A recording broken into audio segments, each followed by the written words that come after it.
Hey there, Nicole Icavoni here. I'm a psychotherapist and a wealth coach on a mission to help women to harness the power of their minds, stop settling for less than they deserve, and create real wealth.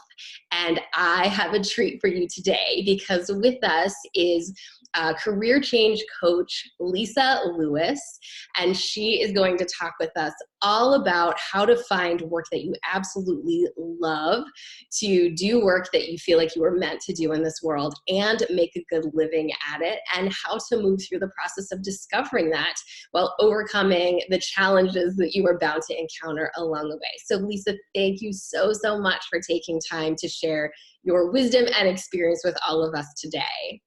You are so welcome, Nicole. It's a pleasure to get to be here. Great. So I'm just going to dive right in. I first want to know all about what it means to be a career change coach and how you got started in this work. Totally. Well, I feel like when I think about my pathway towards becoming a career change coach, I think back to the days when I was in corporate and I felt a little bit like I was the Goldilocks of the professional world. I started out my life working at a nonprofit, and the time at a nonprofit was an amazing place for me to incubate and learn and start my career. But when I had stayed there for a while and started to get an understanding of what it was like to work at this nonprofit, I started to realize that almost in a Goldilocks fashion, the porridge here was a little bit too cold for me, that I didn't feel like I had enough opportunity for growth and expansion and upward mobility and for creating wealth. Yeah. So I decided, let me try another bowl of porridge here. So I shifted from being in the nonprofit space to being in the for-profit consulting space. Mm-hmm. And talk about two diametrically different environments to be in. The consulting space is high growth, high learning, high stretch, high pressure. Mm-hmm. And I felt like that bowl of porridge was a little bit too hot. Mm-hmm. It didn't quite feel like it fit me either. Sure. And I had this hypothesis that, maybe it's because I just have to work on all these different clients and I feel like I'm mercenary. I'm switching gears all the time. And maybe I just need to find one client that I love and go work in-house for them. Mm-hmm. So I made another shift. I moved over to actually try to work in-house at an education tech company. And what I realized when I got there was that wasn't the right bowl of porridge for me either. Mm-hmm. And I had such pain and frustration around this. Why can't I just be happy in my job? Why can't I just be satisfied? Why is nothing enough for me? Mm-hmm. What's wrong with me? Do I just need to settle to be an adult? Is that what it means to be an adult? Oh, I think every single woman has had that thought. Should I just settle? Should I just lower my expectations, lower the standard, and just be happy with what I have? And when I hear women talk about being in that mindset and having that mentality of I should just be happy with what I have and not complain about it and not want more, I just want to scream because it's there's so much more out there. And it's time to stop settling, really going for your dreams and believing that you deserve that. Totally. And I think that women in particular talk themselves into settling through this process that I call gratitude shaming. Mm-hmm. Which is this process of saying, I have a job, It pays me decently enough, my colleagues are not monsters, and going through all those rationalization reasons for why you should be okay and you should feel good about this. Absolutely. But the fact that you have to convince yourself and the fact that there's so many shoulds, mm-hmm. that you're not experiencing gratitude the way that we want to experience gratitude, as this pure joy and appreciation. You're experiencing it like this shaming tool for why do you feel what you feel? You don't deserve to feel what you feel, and making yourself and your feelings wrong.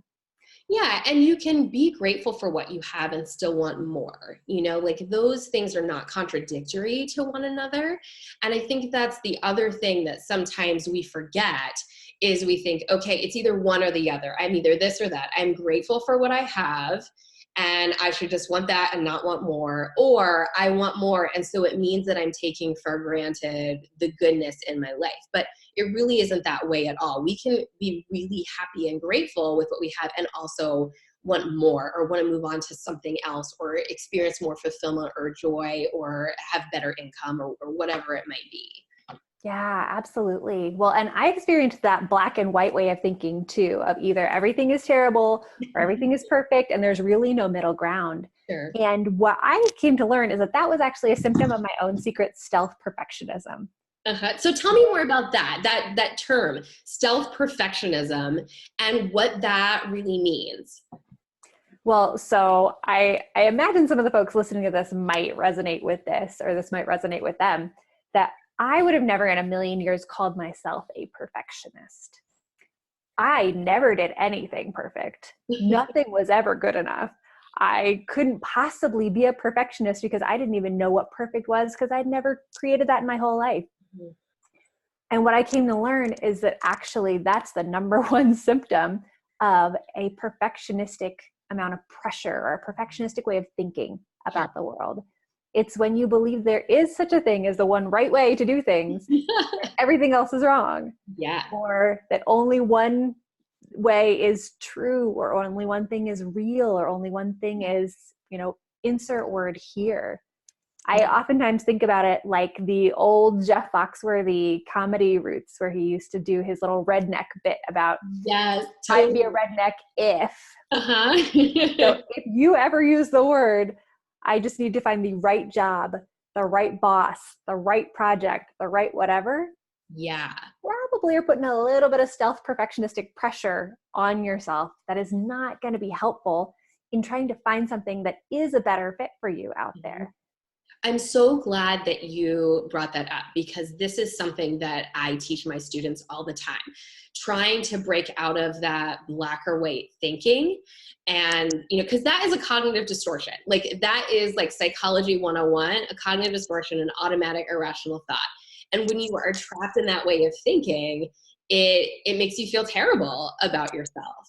And that element of perfection, I think, is so common for women, and thinking there's one right job, there's one right choice, and getting out of that, the use of the word right, and just seeing each of those different options as yielding different experiences. Like you have option A that yields experience A, you've got option B that yields experience B, and there isn't a right or a wrong. And I think that is so applicable when it comes to career choices, because say you're looking at multiple companies or multiple career paths in general, or multiple offers. Sometimes it's like, which is the right one? And then we get stuck. Like it's like, analysis paralysis, trying to figure out which one's going to be the best option for us, and then not making any move at all. Is that something that you see in your work with your clients when you're helping them navigate career shifts and making decisions and things like that? Yeah. Oh, absolutely. And I saw it in myself, to sort of come back to where we started the conversation. The reason that I ended up moving into career change coaching is that I felt like I was trying to navigate all these really complex decisions about where to go in my career and what would feel good and what would be in alignment with my values. And it didn't feel like there were any classes you took in school about this. There were no guidebooks that were super helpful. Things like what color is your parachute are super out of date and don't really have any helpful resources to tie to the gig economy and the evolving world where the job that might be a great fit for you might not even exist today. It might be being invented as we speak. Right. And so I threw myself down the personal and professional development rabbit hole, consuming every possible book that I could, taking trainings and classes and courses, and being able to now utilize all that information and utilize the years of study that I have done so that other people don't have to do that. They can just learn from the synthesis and the ideas and all the pieces of the puzzle that I put together to help them make moves more quickly, more easily, and to have more joy and ease and peace come through that. Definitely. That is so good. Like working with you is literally like taking a fast track from where they are right now to where they want to be professionally. And I feel like this is such an important topic to be talking about, career shifts and figuring out, the work that we are called to do in life and what's really going to bring the most fulfillment and meaning and purpose. Because when you think about it, we spend most of our time at work, right? I mean, even if it's not working outside the home, like even if you're a stay-at-home mom or something, we are engaging in work, and that is what we spend most of our time doing. And so that is such a huge part of what it means to live a wealthy life, because if you're lacking joy and meaning and purpose and fulfillment in what you are spending most of your time doing, then that is a real problem. So share with me some of the challenges that you see commonly occurring as you're working with clients, and maybe some tips and advice about how people might be able to overcome those challenges as they're trying to figure out what is the right fit for them in terms of a career. Totally, totally. Well, and I even would suggest a tweak on the language there, not necessarily a right fit as if everything else is a wrong fit, but purely thinking about what could be potential strong fits for where you are in your life right now. Thinking about it more on sort of like a dimmer switch dial. Like, how do we keep turning you closer and closer to what's feeling good for you? I'm so glad that you brought up that language, because like 2 minutes ago, we just got done talking about like getting away from that word right. And that just proves how deeply ingrained that sort of mindset is, that black or white thinking, that here, just a couple minutes after talking about that, it's coming up again. Like that is something that I think is really hardwired in all of us, is to see things that way. So I'm so glad that you brought that up and shifted that for us a little bit. Sure. Well, and nobody does it on purpose, right? Nobody wakes up in the morning and thinks, you know what I want to do? I want to feel like crap today by putting myself in a mental position where I give myself one correct answer, one right answer, and everything else that I could possibly do is wrong. That's right. Like there's no way not to be stuck if that's the modality through which you're thinking about your decisions. And just like you were talking about a moment ago, one of the biggest things that makes career change and just exploration of different possibilities so challenging is that career does occupy a big place in the hours of the day for lots of folks. Yeah. And, say that you are a stay-at-home mom who's wanting to re-enter the workforce. Like, you don't want to pick a job that's going to feel crappy for that many hours of that many days of your life. Right. So it makes total sense why we would feel some pressure around this and why we would want to get it right. But I think that if you can peel apart this desire to get it right and actually give yourself permission to be playful, and treat it like one big experiment, and realize that there is no such thing as a right answer. So thus, there's really no such thing as a wrong answer per se. They're just things that feel like a better or worse fit for who you are right now, what your values are right now, and what your and likely your family's needs are right now. Oh, this is so juicy. And I love the emphasis on right now, because this is an evolving thing, right? Like people change and grow, we enter different life stages. And so, what might have worked really great for us for the past 5 years, 10 years, even 2 years, might not be working for us right now. And I think that one of the biggest challenges right out of the gate is giving yourself permission to make a change and say, okay, that served me well back then, but it's not serving me well anymore. And I need to do something different that serves me better.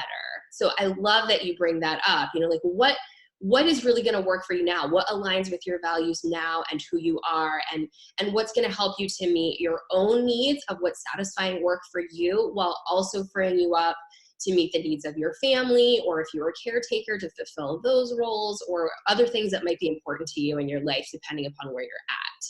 Yeah, well, and let me jump in too to say that answering that question of what do I actually need right now is a really hard question to answer, because especially say for people who have families, spouses, kids, etc., you have a lot of other stakeholders who have needs and who have opinions, and who you become very well calibrated at getting to know and understand their opinions. And sort of by default, when you become super attuned to what other people's needs and opinions and wants are, it can sometimes become really hard to know what yours are. So I developed this tool that I use with all of my clients called the 4 Pillars of Career Fulfillment. And it is a framework to help you figure out what it is that you want and need, because it breaks down career satisfaction into 4 dimensions. Okay. And what I have seen, I've worked with over 500 people, which feels like such an honor to get to say.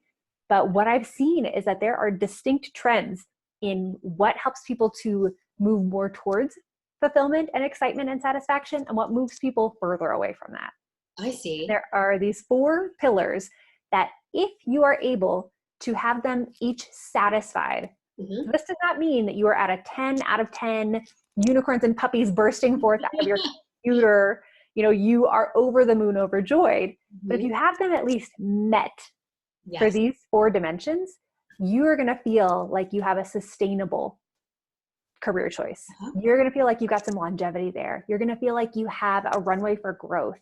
You're not going to get the wandering eyes in, 3 to 6 months that oftentimes start to come when you found a job that is a good fit for some of your pillars of fulfillment, but not all of them. Okay. So let me give you a quick synopsis of what the 4 pillars are here. Great. So the key questions for these 4 pillars are, do you get this thing in your job and work situation? Okay. So pillar number 1 is your strengths. So the question is, do you get an opportunity to utilize your strengths and gifts and grow your strengths and gifts in your job? Great question. Love that. Pillar number 2 is on your interests. And I use interests instead of passions pretty purposefully, because passion is a word that your inner perfectionist can oftentimes use to put more pressure on you and to freak you out that if you don't know exactly what your passions are, you didn't know them when you woke up in the morning, that you don't have them and you're broken. So everybody has interests. It might take you a little while to rediscover what they are for you, but everybody has interests. So pillar number 2, the key question is, are you working in an industry, in a company, and a team where you're getting to solve problems that are interesting to you? Do you feel like you're doing something that's meaningful and making a difference? Pillar number 3 is your personality. And this is one that I don't think gets talked about enough, and I think is such a critical driver of fulfillment in the workplace. Because the key question here is, are you in a team and within an organization that has a culture that actually support you bringing your full personality and full self to the workplace?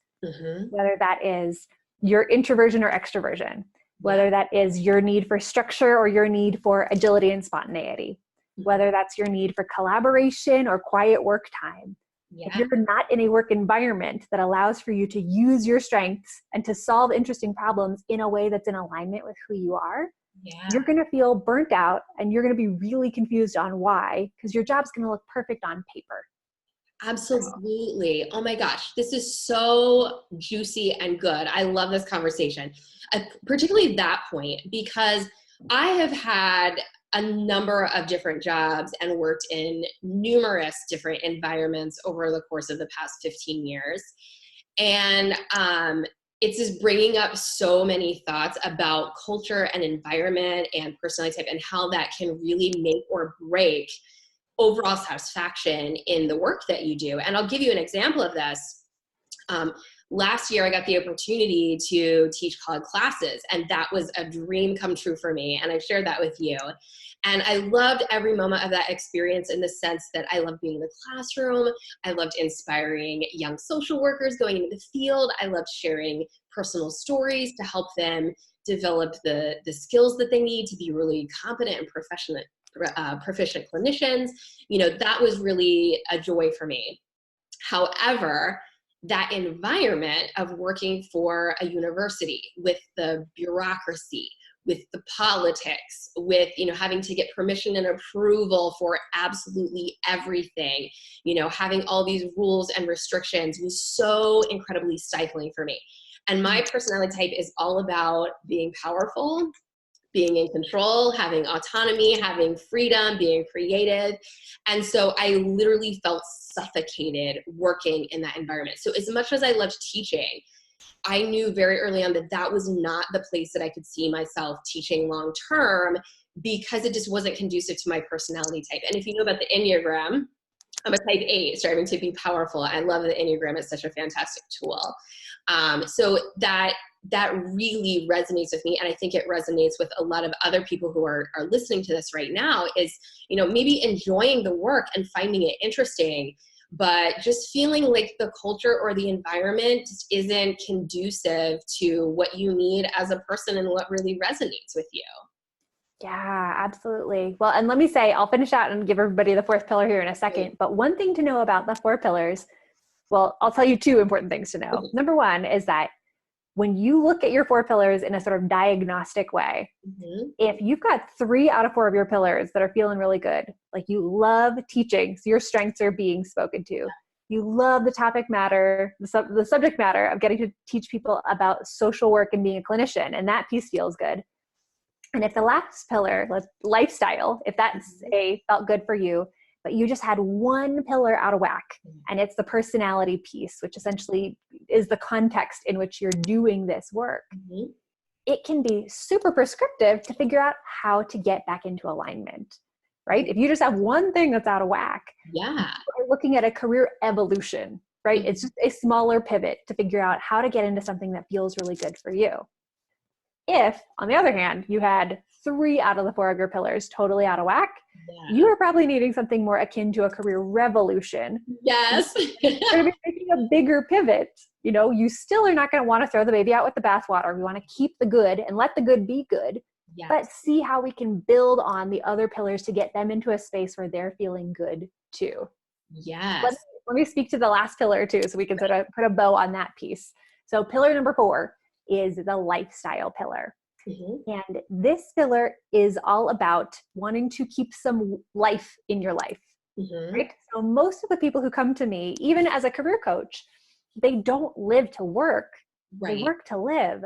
And so if they get everything else right in their job, but it is taking away from the lifestyle that they want to have, whether that means flexibility to pick up or drop off their kids or to work from home when their kids are sick, whether that means having a specific amount of compensation because they need that to fulfill their family's dreams, whether that means that their benefits include a really, really good health insurance because they've got a child with special needs who desperately needs that level of care.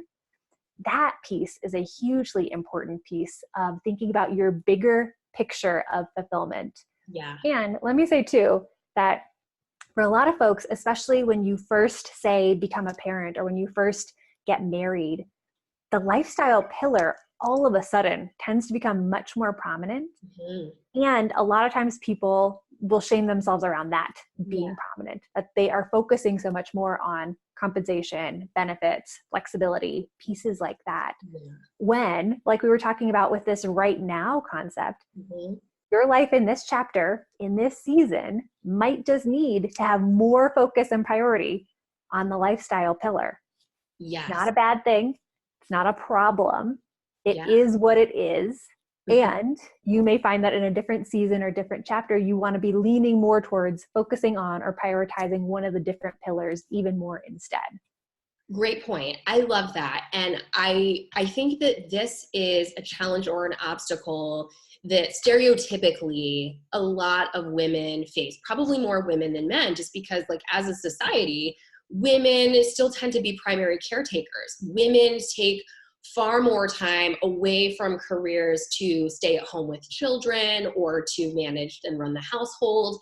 And so that presents a lot of different challenges that women have as compared to men, because not only do we have to think about that life stage where we are caring for small children at home, or we are running the household or getting kids to practice and things like that, where we're trying to juggle our career amidst that, or we are leaving the workforce to tend to those things.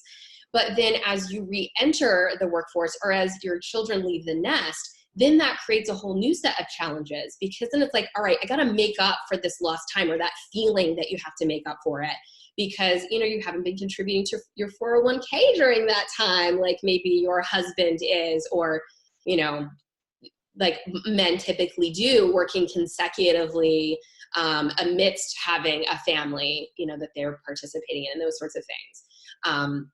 And just that alone, like not having that money to set aside for retirement or to save or to invest, that can cause a loss of like hundreds of thousands of dollars in compounding interest that, stereotypically, again, men have been accumulating over time. And that can also impact the age that women can retire, what they're retiring with, and a number of other challenges that sometimes men don't necessarily have to face as often. So I'm so happy that you're bringing that up, Because I think that's something really important for women to think about and consider.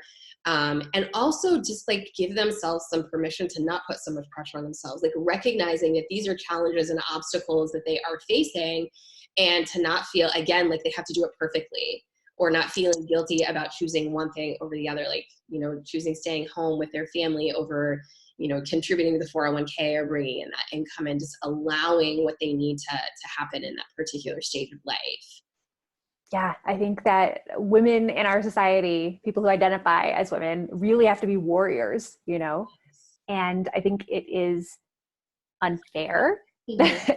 And I think it's the reality that we are living in, and we can either feel personally victimized and frustrated and angry about it Mm-hmm. and stay in that zone.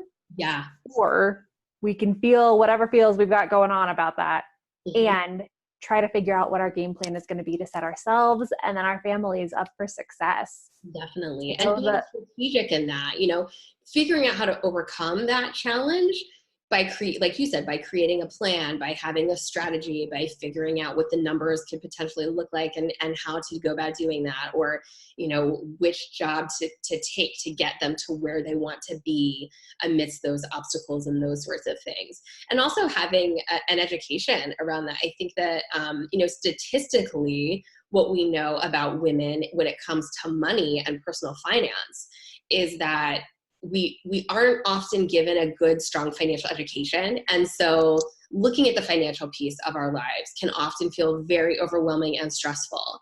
And a large portion of women, I think it's something like 67%, will turn over financial decision-making to a partner, to a male partner, because it's just so overwhelming, which that statistic is like so staggering to me, because it's like, oh my gosh, you're going to like turn over control of your own money to someone else and not know what's going on. And I think that's where financial education and literacy really, really needs to be emphasized, especially for women, so that we can reclaim that power, we can take control, we can make decisions that are really in alignment with our own needs and values, instead of turning over that power and control to someone else. Totally. And I don't want to rain on anybody's parade who is collaborative with their partner, and they have made a very conscious decision that the partner is going to be the one that is managing the money and managing some of those decisions.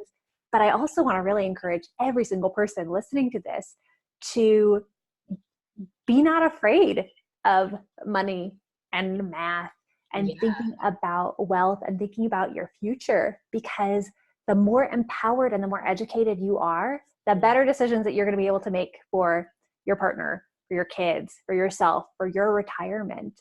Absolutely. And that can be little things like knowing what a difference a certain amount of money would make in your family's budget per month, and then walking into an interview for a role and negotiating and asking for that.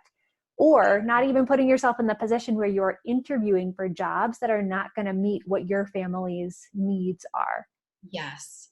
Now, this is a nice segue to talking about another challenge that I see a lot with the clients that I work with as a wealth coach, and that is getting hung up on feeling like they don't deserve that job that they're going after, or they don't deserve the raise or the promotion or the salary that they're trying to negotiate that they really, really want, and feeling intimidated and insecure about going for those things. So what advice would you have for someone like that is really having a lot of self-doubt that they deserve to have the job or the salary that they really want?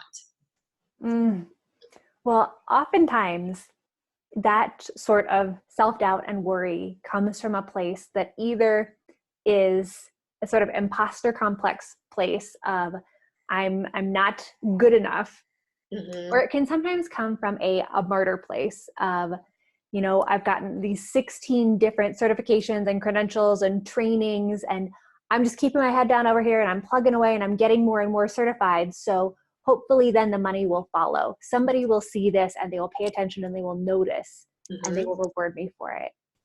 And both of those modes of thinking, I think, run into some similar fallacies, like we were talking about with perfectionism, where in the marketplace, there are a wild number of opportunities for promotions, raises, bonuses, opportunities to expand and grow. And I don't think that it's in integrity for you to take yourself away from a possibility to contribute more, both in terms of what you're giving at work, and then also to be contributed to more by your job. And I think that some of that self-doubt can really spur from this place of not understanding what the value is in what you do and what the worth is of what you do.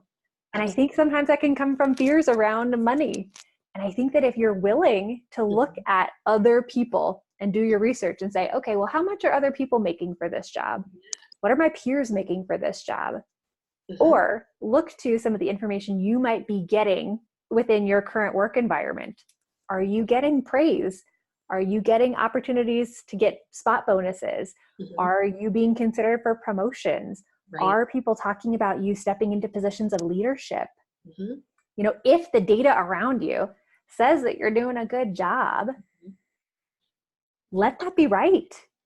Trust that. You don't have to put on your own layers or filters of, they're just being nice. They only said that because I could hear it. They know that I'm unhappy and they're trying to make me feel better. Like, no. Don't project all your stories and your crap onto them. They are doing things because they most likely believe that that is the truth. So let their truth be true for you, and be not afraid to trust that their truth is true. And pay attention to that evidence. I love that point, because that comes back to underlying beliefs that we have about ourselves. And if we are holding on to this unhealthy belief that we're not good enough, we don't deserve it, we don't have the necessary skills, or we don't have the right experience or education or whatever it might be, that is, you know, the story that's telling us, you know, I don't deserve to have more or better in this career or this salary, what have you. We are going to pick out the evidence that supports that unhealthy belief, that convinces us that that is true. And we're going to ignore any evidence that contradicts it. Because if we paid attention to the evidence that contradicts that belief, we'd have to change the belief, right?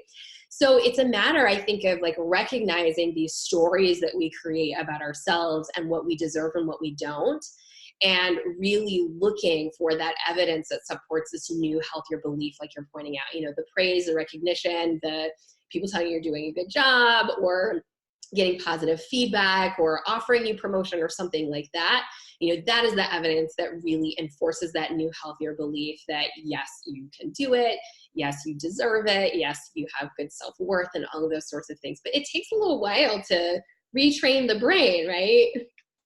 Well, and it's not just retraining the brain about the belief, it's also training the brain to believe that you can survive rejection. Because people who identify as women, feminine socialization is to be a people pleaser. It is to make everybody happy, to say yes to everything, to be accommodating, to be gracious, to be willing to bend over backwards to help other people. Absolutely. And if there's an opportunity for a promotion or a new job on the table, there's probably a little piece of your fear, your little amygdala activation that's going on that's saying like, well, what if I go into this and it doesn't work? What if I take this job and I'm terrible at it and I get fired?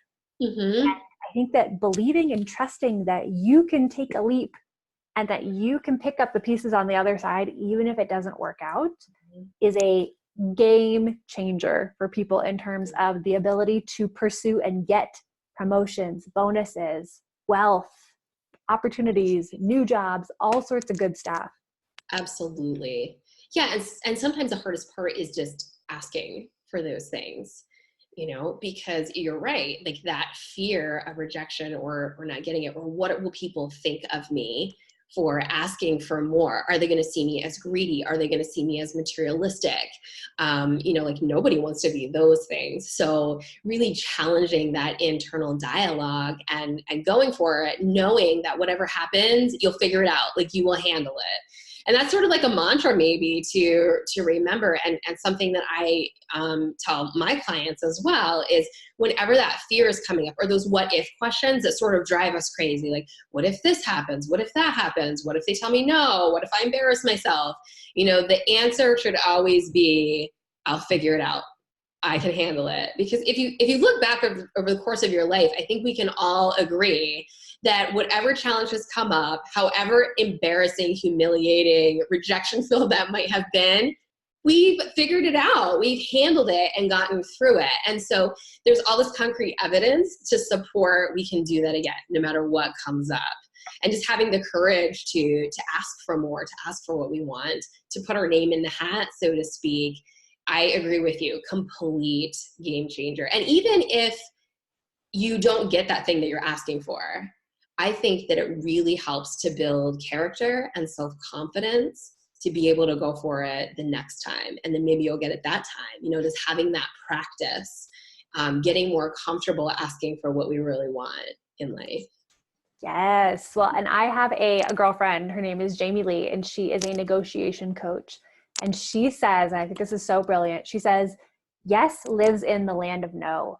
Mm-hmm. So if you're not willing to get a no and maybe get a couple no's, you're never going to get your way over to the yes. Definitely. So being willing to have the courage to go into the land of no, to Mm-hmm. take your ask anyways, helps you to build that self-trust, that resilience, and helps to reinforce, gain the confirming evidence of that belief you were talking about, that I can figure this out and I'm going to be okay. Yeah. Great. I love the framework that you described, the 4 pillars of career satisfaction. I think that is pure genius, and that it really does this great job of helping people to ask super important questions to figure out what can come next for people, or what they might want to have next in terms of their career, and making decisions about that.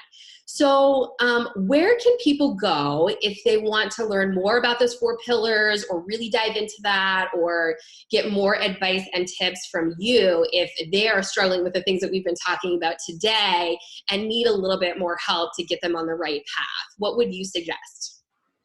Well, I would be super flattered if anything that we've talked about today resonates with folks who are watching and listening. And if you're wanting to get more information, I have an ebook on the 4 pillars of career fulfillment that folks can go ahead and download and read to just get more of a holistic perspective on how all this comes together and how to think about it in your own life.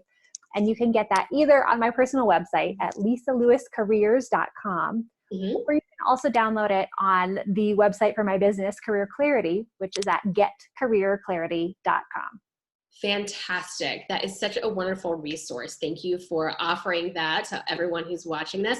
And I'll be sure to add links below the video as well, so it'll be super easy for people to just come and visit you, because you are a gem and a wealth of wisdom, and everyone should come and learn from you if they are struggling with what to do next in their career, or they're searching for work that they love so they can live a wealthier life. So Lisa, thank you so much for your time, your positive energy, all of the tips and advice that you shared with us today is invaluable. I loved having this conversation with you. And I hope that everyone else here enjoyed it and got a lot of value out of it. I know I did for sure. So thanks so much again for being here. Thank you, Nicole. Okay, so feel free to check out the links below so that you can learn more from Lisa, and we'll catch you again later.